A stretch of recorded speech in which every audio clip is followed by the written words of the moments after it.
Bonjour à tous, bonjour à toutes, bienvenue à ce nouvel atelier e-learning présenté par Aromalogie.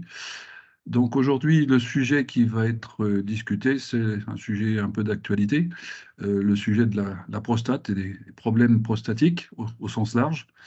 Donc moi je suis Hervé Demet, enfin, je crois que vous me connaissez déjà un peu, donc directeur scientifique de Vimpaille, et je suis accompagné d'un des deux membres les deux autres membres de notre comité scientifique, qui est Arnaud Géa, qui est aromatologue et qui va se charger de cette présentation.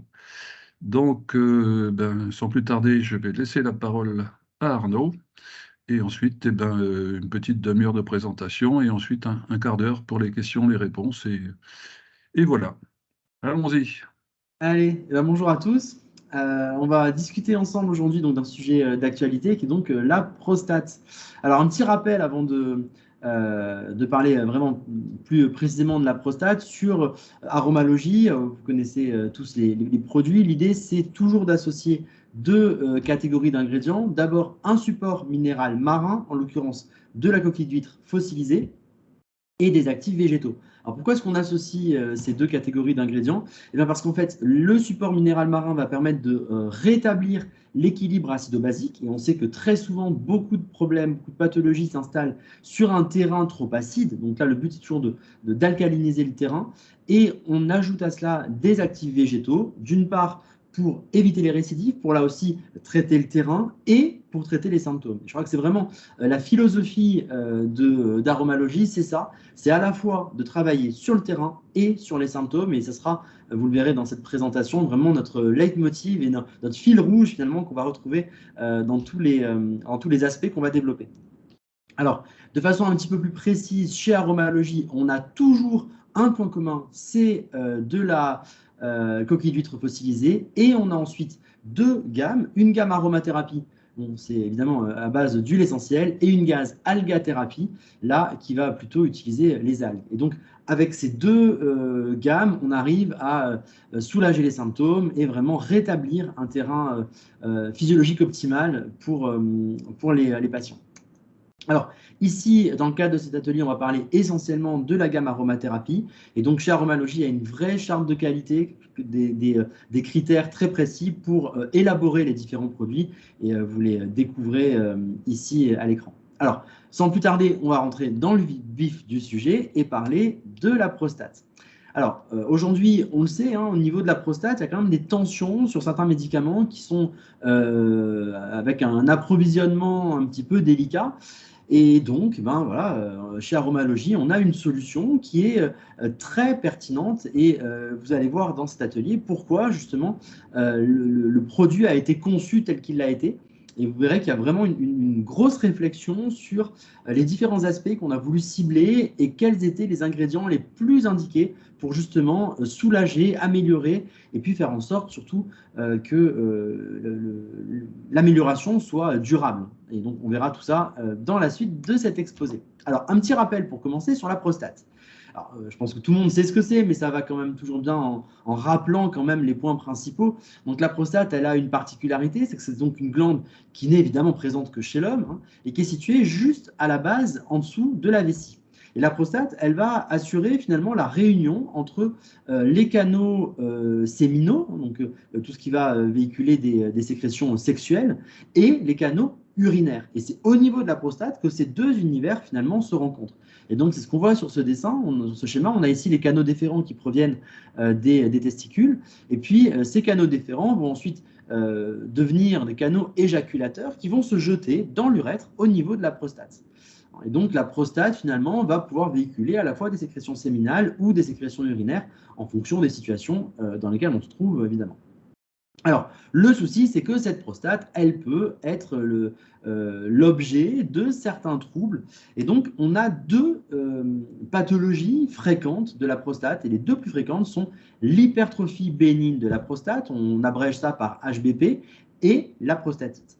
Alors, on développera tout ça dans la suite, mais je voulais déjà donner quelques généralités qui me semblent importantes. Regardez ici, à propos de l'HBP, je vous ai indiqué la prévalence de l'HBP.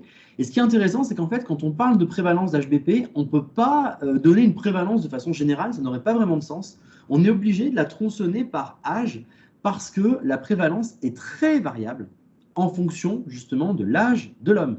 Et on voit par exemple qu'elle est de 19% à peu près entre 55 et 74 ans, mais au-delà de 80 ans, elle est de plus de 80%. Alors, c'est un chiffre quand même intéressant parce que ce que ça montre, c'est que de façon presque physiologique, la destinée de la prostate est de devenir hypertrophique. En gros, c'est ce que ça signifie. Donc, ce qu'on peut faire avec des compléments alimentaires, c'est de retarder cette évolution, de faire en sorte justement que cette hypertrophie soit la plus lente possible, même si c'est l'évolution normale de la prostate, et de faire en sorte que les symptômes de cette hypertrophie soient les moins prégnants possibles et que l'inconfort finalement ressenti par l'homme soit le plus faible possible. Voilà. Donc ça, c'est un petit peu la démarche qu'on suit et d'éviter les complications, évidemment, on en parlera juste après. Donc, premièrement, l'hypertrophie bénigne de la prostate, on vient d'en parler, donc une maladie qui touche quand même beaucoup d'hommes. Et puis la prostatite, qui est là, c'est vraiment différent. La prostatite, elle est souvent d'origine infectieuse, pas toujours, mais quand même le plus souvent, c'est effectivement une bactérie qui se développe dans la prostate qui est à l'origine de cette inflammation. Et l'incidence de la prostatite, même si elle est plus faible que chez les hommes, que pour l'HBP, elle reste quand même relativement élevée. Et dans les deux cas, on va avoir les manifestations par un inconfort urinaire. Alors, qu'est-ce qu'on peut faire par rapport à ça? Alors déjà, ce qui est intéressant, c'est de savoir ce qu'on fait en thérapeutique, disons, classique, en allopathie. Alors souvent, pour l'hypertrophie bénigne de la prostate, on va proposer un bloqueur de la 5-alpha réductase, qui est une enzyme qui intervient dans le métabolisme de la testostérone. On en parlera après, je détaillerai tout ça davantage dans des diapos suivantes. Et puis, les médecins peuvent être amenés aussi parfois à proposer des alpha-bloquants. Alors, le principe de l'alpha-bloquant est de relâcher le muscle vésical de façon à espacer les mictions.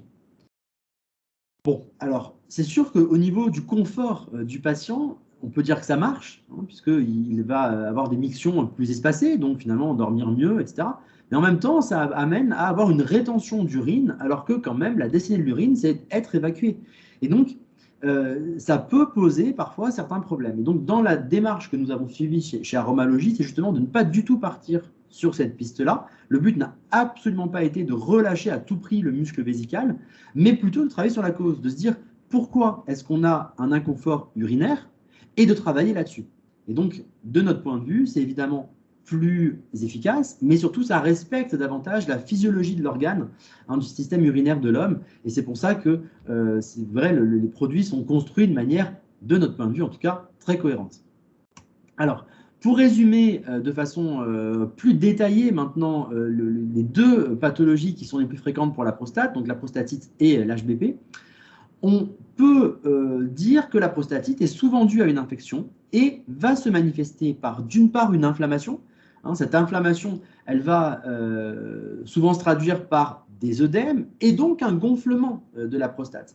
Et comme la prostate est impliquée dans des fonctions à la fois urinaires, puisqu'elle laisse passer l'urine à travers l'urètre, et génitale, puisqu'elle élabore une grosse partie du volume du sperme, eh bien, en améliorant ces aspects, donc l'inflammation et l'œdème, eh bien, on arrive à diminuer les symptômes et les inconforts ressentis par l'homme qui subit donc une prostatite. Dans l'hypertrophie bénigne de la prostate, là pareil, on a une prostate qui grossit et le problème, c'est que cette hypertrophie bénigne de la prostate peut parfois, évidemment pas toujours, mais peut parfois évoluer en cancer. Et donc, même si évidemment notre but n'est absolument pas de traiter le cancer, hein, pas du tout, mais si on peut essayer justement de faire en sorte que cette évolution-là se fasse avec un risque plus faible, eh ben, c'est tout bénef. Et on va essayer justement d'aller dans cette dynamique-là, de faire en sorte de limiter l'hypertrophie bénigne de la prostate, donc un rôle préventif, de faire en sorte que cette hypertrophie se réduise et aussi de faire en sorte qu'elle n'évolue pas, ou en tout cas qu'elle évolue avec un risque le plus faible possible vers un stade cancéreux. Tout ça va évidemment avoir pour rôle d'éliminer, en tout cas de limiter les manifestations, les symptômes ressentis par les hommes qui subissent ce type de pathologie. Alors, on a donc mis au point un complément alimentaire qui s'appelle Prostate. Et donc, ce complément alimentaire, il est composé de 3 grandes catégories. Phytothérapie, coquille d'huître fossilisée pour le terrain acido-basique et aromathérapie pour justement travailler plutôt sur le côté symptomatique, mais pas que. On va détailler ça dans les diapos suivantes. Alors, la phytothérapie va travailler du coup sur le côté enzymatique pour limiter finalement la production des hormones qui vont activer la production de l'HBP. Donc ça, c'est quand même vraiment intéressant d'agir sur cet aspect-là. Et puis ensuite, une action anti-angiogénique et induction de l'apoptose. Quand on dit quelque chose est anti-angiogénique, ça veut dire que ça va limiter la production de nouveaux vaisseaux sanguins, ce qui est un mécanisme hyper important dans la cancérisation. Donc quand on bloque cet aspect-là, eh bien, on limite le risque de développer des cellules cancéreuses. Et pareil, une cellule cancéreuse, on le sait, est une cellule qui a du mal à mourir. Et donc, on va avoir des actifs qui vont au contraire induire la mort cellulaire programmée, et c'est ce qu'on appelle l'apoptose. Voilà. Et en travaillant avec ces trois outils, finalement, on va avoir des résultats escomptés, et ces résultats, c'est d'abord le maintien d'une bonne santé de la vessie et de la prostate, donc en gros, pour résumer, un confort urinaire.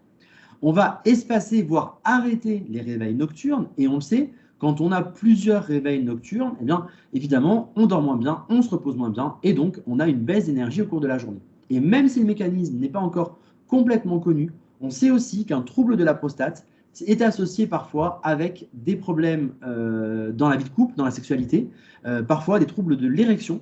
Et donc, le fait de rétablir une bonne santé de la prostate va indirectement aussi agir sur la vie de couple. Alors, ce que je vous propose, une fois qu'on a dressé un petit peu ces généralités, c'est d'entrer plus dans le détail et de parler de la prostatite d'une part et de l'HBP d'autre part. Alors, à propos de la prostatite, comme son nom l'indique, prostatite, ça veut bien dire qu'il y a une inflammation de la prostate, ce que j'ai représenté ici par cette prostate dans les tons rougeâtres. Alors, cette prostate qui est inflammée, en général, cette inflammation, elle est due à une infection. Souvent, cette infection est due à un colibacille, que j'ai représenté ici, qui a la plupart du temps une origine urinaire. Donc en fait, c'est une infection urinaire qui peut parfois migrer vers la prostate. Ce n'est pas toujours le cas. On a référencé parfois des prostatites qui sont d'origine systémique. Ça peut arriver, ça reste quand même plus rare. Enfin, bon, c'est quand même possible. Et puis parfois, des prostatites ne sont pas infectieuses. On a des prostatites qui peuvent être traumatiques, par exemple, suite à un examen, une biopsie, par exemple, on lèse un petit peu la prostate qui peut répondre à cette lésion par une inflammation. Et donc, la prostate qui grossit à cause de la rétention d'eau qu'elle va occasionner, du fait de l'inflammation, ça fait un œdème, ça donne une prostatite. Et cette prostate, du coup, gonflée, va perturber la miction, voire l'éjaculation. Ça peut même générer parfois des douleurs à l'éjaculation. Je vous laisse imaginer les conséquences sur la vie perso de l'homme, quand même, c'est évidemment très perturbant. Et donc, on a heureusement des solutions pour traiter tout ça. Alors ça, c'est à propos de la prostatite. Dans l'HBP, le mécanisme est un petit peu différent. On le retrouve ici, je vous ai mis rapidement deux situations différentes. Donc la prostate ici qui est normale, on le voit, la prostate elle est à la base de la vessie. Au milieu de la prostate, on a donc l'urètre, on retrouve le petit schéma que je vous ai montré tout à l'heure. Évidemment, c'est en coupe, la prostate, ce n'est pas un organe du tout qui est scindé en deux, c'est un organe unitaire, et puis on a l'urètre qui passe au milieu. Et ce qu'il y a de particulier, c'est que le sphincter urinaire est finalement situé à l'intérieur quasiment de la prostate. Et donc, quand la prostate grossit, eh bien, toutes les voies urinaires vont être comprimées et ça va aussi perturber le fonctionnement des sphincters et donc la miction. Et parfois, on peut même avoir une prostate qui grossit tellement, je vous donne une petite anecdote, un petit point de repère, la prostate normale, elle a à peu près la taille d'une noix et elle peut, dans certains cas, avoir la taille d'un pamplemousse. Donc, vous imaginez le rapport de taille, c'est assez énorme. Et donc, une prostate qui a la taille d'un pamplemousse, elle va comprimer l'urètre, elle va comprimer aussi la partie finalement profonde de la vessie. Et à ce moment-là, eh bien, on peut créer des recoins dans la vessie du fait du gonflement de la prostate. Et dans ces recoins, juste mécaniquement, de l'urine va s'accumuler. Et donc, l'une des manifestations de l'HBP, ça va être un volume urinaire résiduel. C'est-à-dire qu'en fait, après la miction, l'homme va conserver encore de l'urine à l'intérieur de la vessie. Le problème, c'est que si, quand vous videz la vessie, vous ne la videz pas complètement, forcément, elle se remplit beaucoup plus vite. Et ça amène donc à des mictions, à des besoins d'uriner beaucoup plus fréquents, ainsi que des envies impérieuses. Quand on a des problèmes de prostate, en général, quand on a envie d'uriner, on ne peut pas reporter la miction, il faut y aller tout de suite. Et donc tout ça sont des signes, même si ce n'est pas des signes flagrants ou en tout cas très objectifs, mais ça fait partie d'un faisceau de signes qui tendent à caractériser des problèmes prostatiques. Et on y reviendra tout à l'heure, il y a des échelles qui permettent justement de mesurer ça simplement sur des symptômes cliniques. Et donc, évidemment, la question, quand on met au point un complément alimentaire, c'est de se dire quels sont les mécanismes à l'œuvre dans le problème qu'on veut traiter. Et donc, qu'est-ce qui se passe dans l'HBP?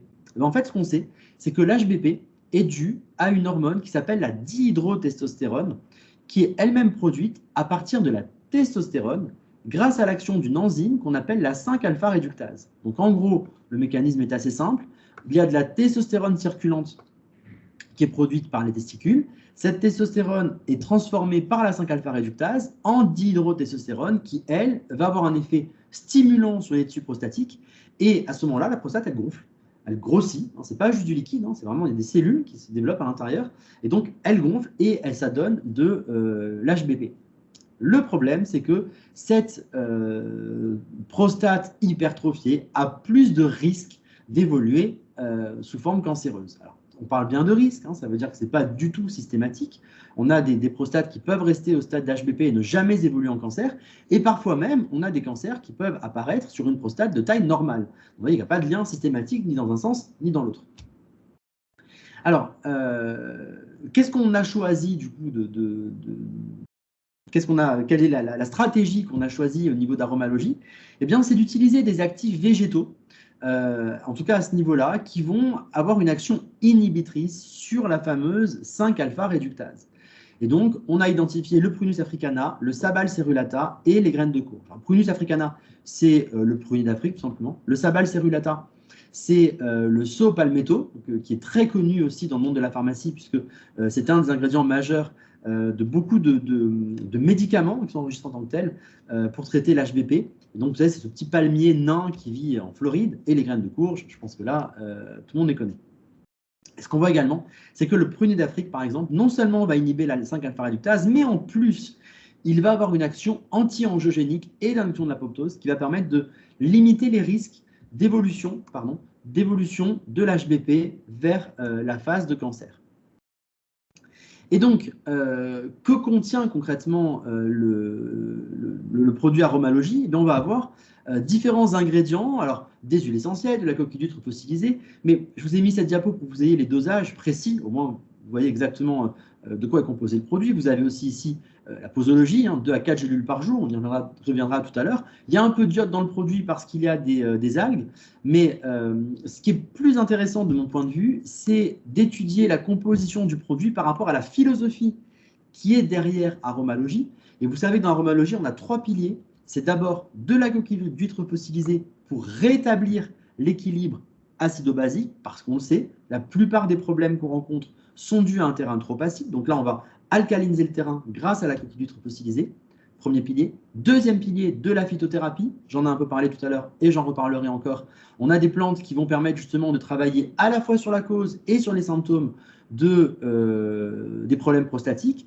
Et troisième pilier, l'aromathérapie, qui va plutôt travailler là sur certains aspects des symptômes des problèmes de prostate. Et donc, vous avez les pourcentages, vous voyez, on voit que 46% du produit sont constitués donc, par de la coquille d'huître, 38% par de la phyto et 16% par de l'aromathérapie. Alors, comment est-ce que tous ces ingrédients différents finalement s'intègrent et agissent ensemble? C'est vraiment le point le plus important quasiment de cette présentation, c'est de retenir cette action synergique. De notre point de vue, on est plus efficace quand on a plusieurs ingrédients qui ont des cibles soit identiques, soit justement complémentaires, que quand on n'a qu'un seul ingrédient, parce que du coup, on n'a qu'une cible qui va être inhibée, ou en tout cas qui va être modulée d'une seule manière. Et c'est vraiment ça qu'on essaye à chaque fois de créer, c'est des produits qui ont des actions synergiques pour décupler l'efficacité, évidemment dans le but de soulager le plus efficacement possible les patients. Alors, ce qu'on voit ici, c'est qu'on a donc la prostatite qui est souvent due à une infection sur laquelle on va avoir des huiles essentielles qui vont agir, de l'inflammation, des œdèmes qui vont aussi être calmés par certaines huiles essentielles, et puis des végétaux qui vont travailler sur l'HBP et sur éventuellement les mécanismes de cancérisation, dans le but d'améliorer le ressenti des patients. Alors, on va détailler maintenant justement comment fonctionne chaque ingrédient pour bien comprendre l'intérêt de les associer. Alors, le premier, c'est le saut palmetto. Le saut palmetto, il a 2 noms latins, Sabal cerulata et Serenoa repens. Alors, vous connaissez peut-être plus le deuxième, Serenoa repens, mais en tout cas, c'est la même plante, c'est la même chose. Et on voit sur cette diapo que, on voit donc ici les changements par rapport au niveau initial. on voit que par rapport au niveau initial, eh bien, quand on prend du séréno à repince, eh bien, donc du sopalméto, on a une diminution des fréquences urinaires pendant la nuit. Pendant le jour, c'est pareil. Autrement dit, on va moins uriner à la fois pendant la nuit et pendant le jour. Et en même temps, on a un flux urinaire qui va être plus élevé grâce au sopalméto. Le flux urinaire, c'est la pression avec laquelle on peut évacuer l'urine de la vessie. Vous savez qu'en cas de problème de prostate, étant donné que la prostate comprime l'urètre, on a un débit urinaire qui est plus faible, une pression urinaire qui est plus faible, et donc on voit que c'est rétabli grâce au sopalméto.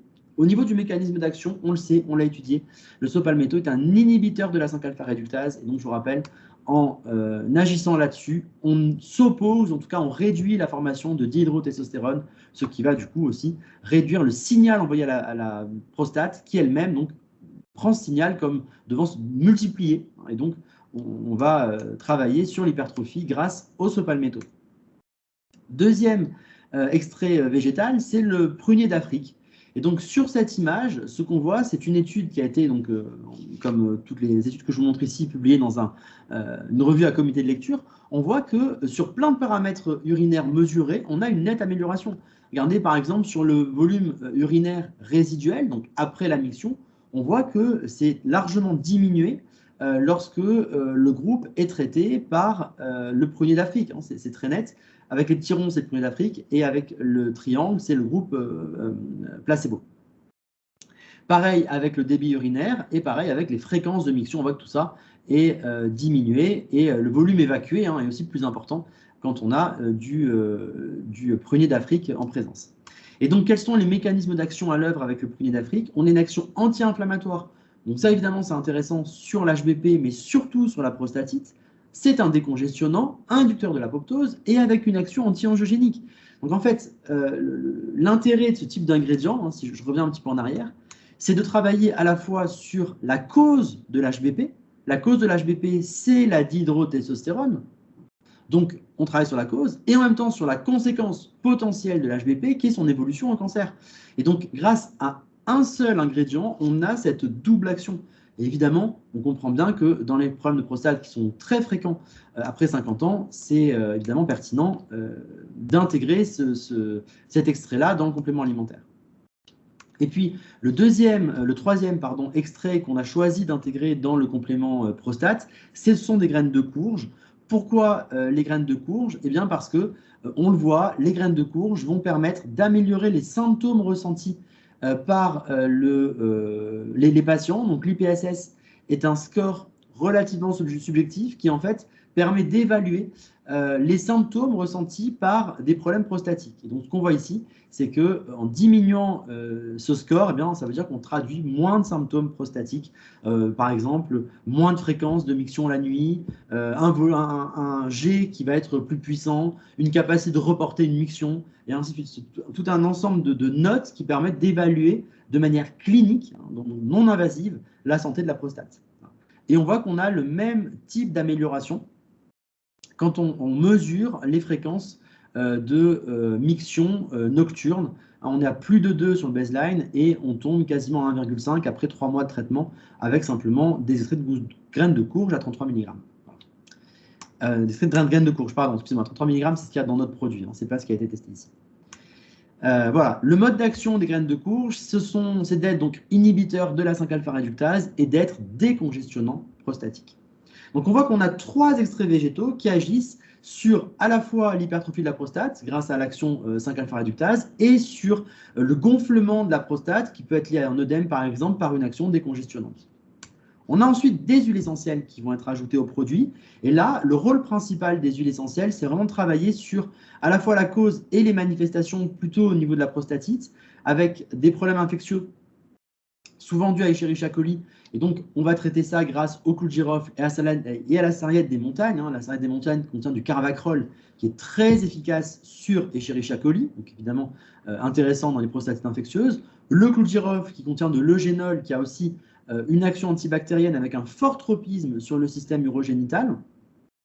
Et puis, des huiles essentielles de menthe poivrée ou de pin sylvestre qui vont travailler sur l'inflammation, qui vont aussi relâcher le muscle vésicale, dans une certaine mesure, on n'est pas du tout sur les mêmes modes d'action que les alpha bloquants, mais en tout cas, on va pouvoir essayer de d'espacer en relâchant un petit peu la pression au niveau de la vessie grâce à l'amande poivrée, par exemple. Le cyprès de Provence, lui, va plutôt agir sur l'œdème, sur le gonflement de la prostate, en favorisant le drainage des liquides qui peuvent s'accumuler à son niveau. Et on le sait, il a aussi une action préventive sur la cancérisation des cellules, des études qui ont montré cette action-là. Voilà. Donc, si je résume vraiment la philosophie qui a été un petit peu à l'origine de la conception de ces produits, c'est vraiment de travailler sur les problèmes prostatiques en amont et en aval, de travailler sur le terrain et sur les symptômes. L'idée étant de soulager, d'éviter les récidives et de faire en sorte d'avoir surtout une amélioration durable. Voilà. Et ça, je pense que c'est quand même une approche qui est assez unique dans les produits qu'on rencontre aujourd'hui en pharmacie. Voilà, écoutez, je suis ravi d'avoir pu partager ce moment-là avec vous, puis je suis à votre disposition si vous avez des questions. Merci Arnaud. Alors bon, la foire en question est ouverte. Moi j'ai déjà une première question, c'est qu'en fonction du type de problème rencontré, prostatite ou HBP, ou éventuellement autre chose, est-ce qu'il y a des posologies différentes, les temps de traitement, comment est-ce qu'on traite les différentes facettes de cette problématique? Alors, effectivement, ce n'est pas la même approche dans une prostatite infectieuse, par exemple, qui va être vraiment un problème aigu, même si c'est souvent récidivant, hein, malheureusement. Enfin bon, quand même, à un moment donné, il y a une infection qui se développe, et donc là, il va falloir quelque chose un traitement important pour traiter vraiment ça de manière presque ponctuelle. Donc là, ça va être des traitements qui vont être relativement courts, ça va être sur une semaine, 15 jours par exemple, éventuellement en complément avec le biotique ATB qui va venir renforcer l'action du produit prostate sur les bactéries qui sont impliquées dans l'infection. Donc là, on est sur à peu près 4 gélules par jour de prostate et on peut combiner avec autant de gélules, par exemple, de biotique ATB pour avoir cette action synergique des deux produits sur l'infection prostatique. Sur les problèmes d'HBP, là, on est sur des traitements au long cours. Alors là, il faut vraiment. Alors, il y a une amélioration qui peut être assez rapide, mais on veut quand même une action qui s'inscrive dans la durée. Et pour ça, ça nécessite une durée de traitement qui est quand même prolongée. Il ne faut pas faire une semaine et puis se dire qu'on est tranquille pour le reste de notre vie. Ça ne marche pas du tout comme ça. Donc, il y a deux stratégies qui peuvent être proposées. En général, on part sur 3 gélules par jour, donc une à chaque repas. Et on peut faire soit 5 jours sur 7 pendant un mois, qu'on peut renouveler par exemple 2 ou 3 fois dans un traitement un peu d'attaque, et puis ensuite faire par exemple un mois par trimestre pour un traitement d'entretien, ou alors faire 3 semaines de traitement en continu, une semaine de pause, et on recommence là aussi 2 ou 3 fois d'affilée. Ensuite, on peut partir sur cette idée de se dire que la santé de la prostate, ça s'entretient, et que ça peut nécessiter justement une approche préventive avec de temps en temps, par exemple, 2 gélules par jour pendant un mois, tous les trimestres à partir de 55 ans, par exemple. C'est quelque chose qui peut être assez intéressant, en particulier quand on a une lignée héréditaire, familiale, on sait qu'on a un terrain qui est propice à ce genre de problème. Ok. J'ai vu qu'il y avait une question. Alors, Julie qui demande, est-il possible d'alterner permixon et prostate? Oui, sans problème. Je vais être un peu provocateur, mais pourquoi permixon en fait, hein? Voilà, le produit prostate contient du sopalmétho, qui est l'ingrédient majoritaire, enfin l'ingrédient du permixon, sauf que nous, on l'intègre avec en plus d'autres ingrédients autour pour justement avoir cette action synergique. Bon, voilà. Donc, si on souhaite l'alterner, en tout cas, pour répondre à ta question, Julie, oui, on peut le faire sans aucun problème. D'autres questions sur le côté pratique des choses, sur les problèmes spécifiques que vous pouvez rencontrer? Enfin, je ne sais pas si...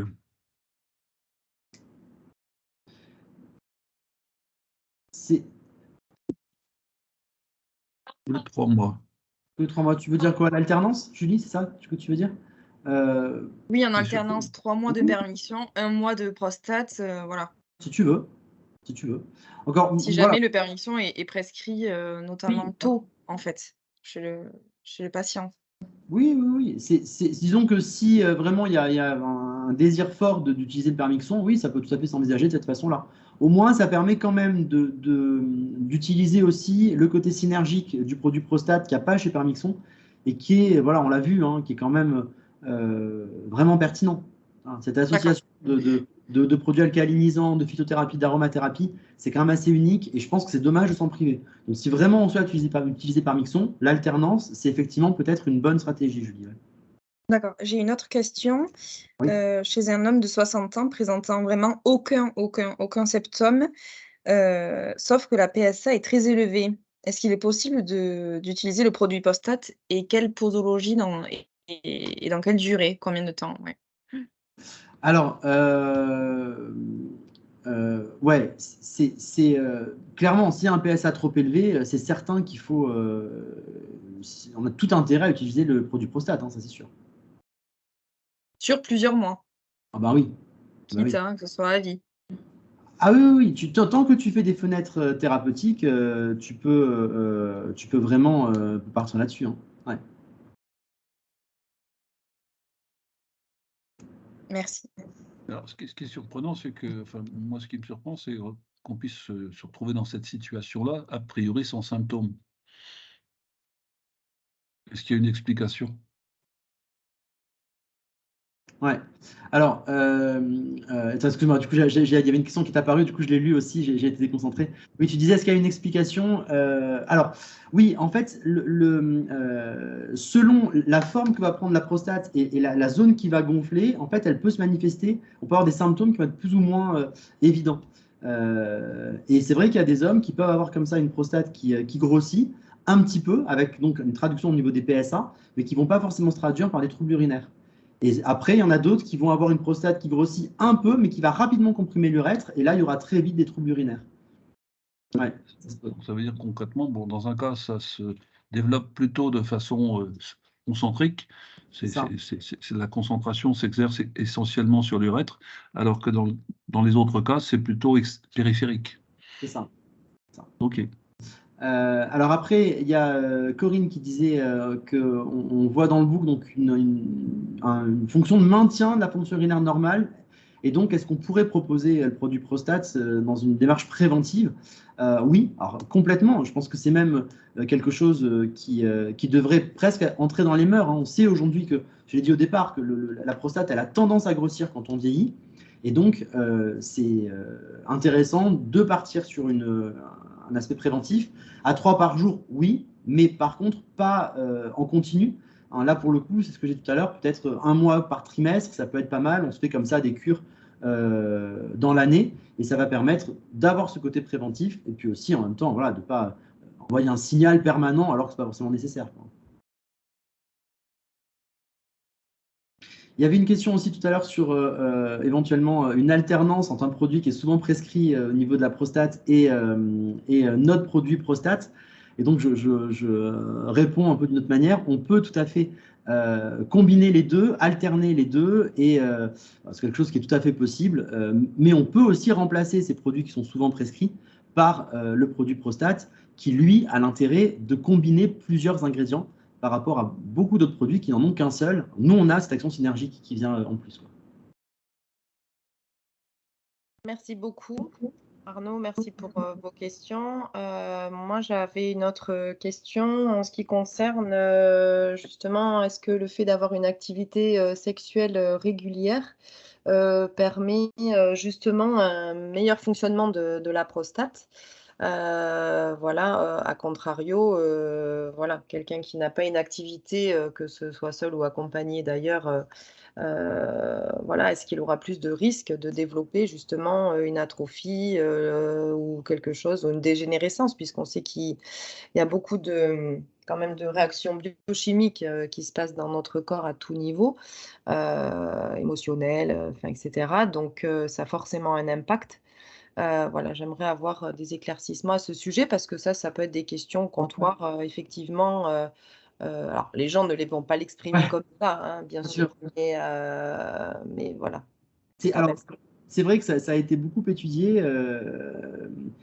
On sait qu'il y a quand même, par exemple, je vais élargir un petit peu ta question, mais on sait qu'il y a certains types de patients qui ne développent quasiment jamais d'HBP, ce sont ceux qui ont un déficit de 5-alpha réductase. Donc ça, c'était vachement intéressant parce que du coup, quand on a un patient qui n'a pas de 5-alpha réductase et qui fait quasiment jamais d'HBP, statistiquement ça a été étudié, bon, on peut se dire que la 5-alpha réductase est impliquée dans l'HBP. C'est pour ça qu'elle est ciblée par notre complément alimentaire et puis globalement par beaucoup d'autres. Mais pour répondre plus précisément à ta question, le mode de vie va aussi influencer la santé de la prostate. Il y a eu des études là-dessus. Alors là aussi, c'est toujours pareil, c'est quand même très compliqué d'étudier ça de manière très rigoureuse. Donc les études ne sont pas toutes convergentes, mais globalement, ce qui ressort, c'est qu'il semblerait qu'il faut quand même qu'il y ait un certain nombre d'éjaculations pour entretenir une bonne santé de la prostate. En fait, la prostate, pour fonctionner normalement et vieillir en quelque sorte en santé, elle a besoin régulièrement d'élaborer du sperme. Et donc, il faut qu'il y ait un certain nombre d'éjaculations par semaine. Il y en a qui vont même jusqu'à les quantifier et jusqu'à dire qu'il faudrait qu'il y en ait une tous les 2-3 jours à peu près et que ça limite les risques de complications prostatiques. Voilà. Aussi bien d'ailleurs sur l'HBP que sur les cancers de la prostate. Donc, c'est une vraie question, Cathy, effectivement. Oui, ça c'est.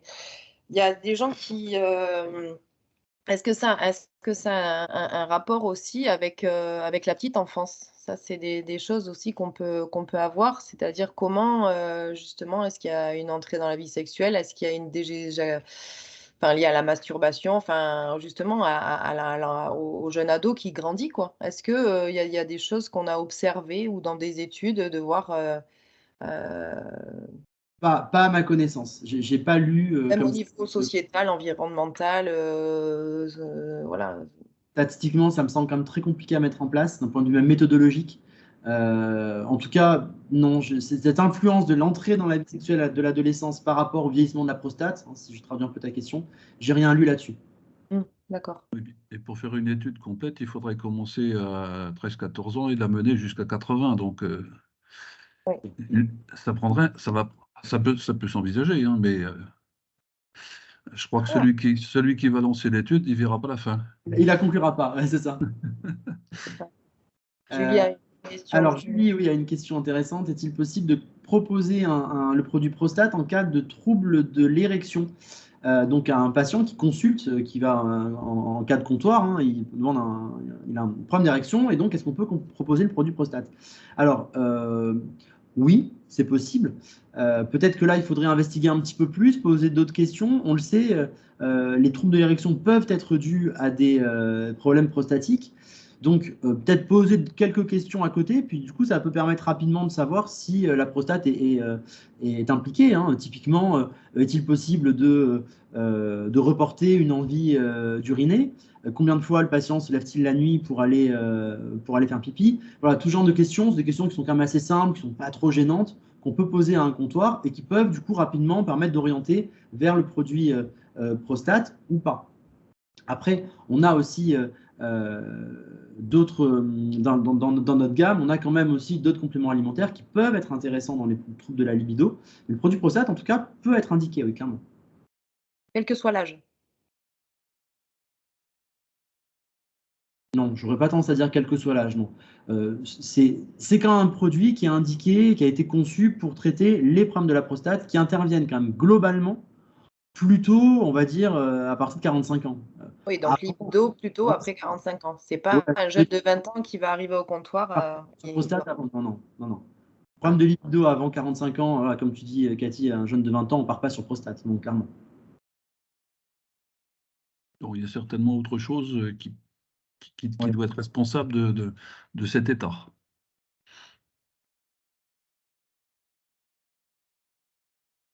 Alors, est-il possible d'associer prostate 2 jours et tonique? Ah bah, carrément, bien sûr. Ça, c'est même très indiqué d'associer les deux. Et le produit tonique, justement, on a un problème de libido, c'est évidemment à celui-là qu'on pense. En particulier chez le jeune, par exemple, ça peut être indiqué. Après, vraiment, un trouble de l'érection quand on est jeune, il faut quand même chercher d'où ça vient. Soit c'est des causes psychologiques, puisqu'il y a quand même beaucoup évidemment, cette fonction-là, elle est très dépendante de ça. Mais après aussi, il peut y avoir des problèmes vasculaires, il peut y avoir d'autres causes. Donc, c'est quand même à investiguer. Il faut essayer de trouver avec un avis médical d'où ça vient. Et puis, une fois qu'il y a un diagnostic, là, on peut trouver des solutions adaptées.